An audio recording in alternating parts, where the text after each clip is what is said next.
السلام علیکم ورحمۃ اللہ وبرکاتہ مغفرت.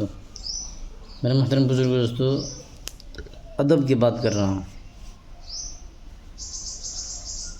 بخاری شریف میں ایک حدیث ہے، حضرت ابو واضح رضی اللہ تعالیٰ عنہ سے مروی ہے کہ حضرت ابو ہریرہ رضی اللہ تعالیٰ عنہ فرماتے ہیں کہ ایک روز میں نے رسول اللہ صلی اللہ علیہ وسلم کو دیکھا، مدینہ کی کسی سڑک پر کسی راستے سے گزر رہے تھے. تو میں دیکھا تو میں چھپ گیا جلدی سے، چونکہ میں جنبی تھا،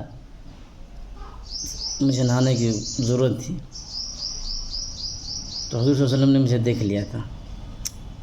بہرحال چھپنے کے بعد میں گھر گیا جلدی سے، اور غسل وغیرہ کر کے پاک ہو کے حضور پاک صلی اللہ علیہ وسلم کے پاس آ گیا، ملاقات کی، سلام کیا. حضور صلی اللہ علیہ وسلم نے فرمایا، ابو ہریرہ کہاں چھپ گئے تھے؟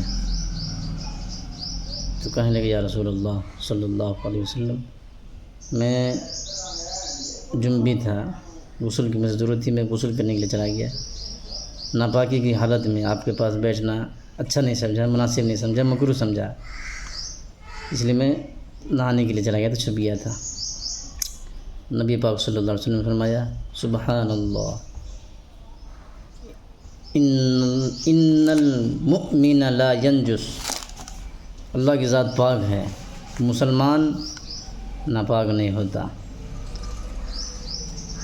مطلب یہ چھوٹے چھوٹے کام کرنے کے لیے، سلام کرنے کے لیے، یہ تسبیح پڑھنے کے لیے، ایسی چیز کرنے کے لیے ناپاک نہیں ہو سکتا.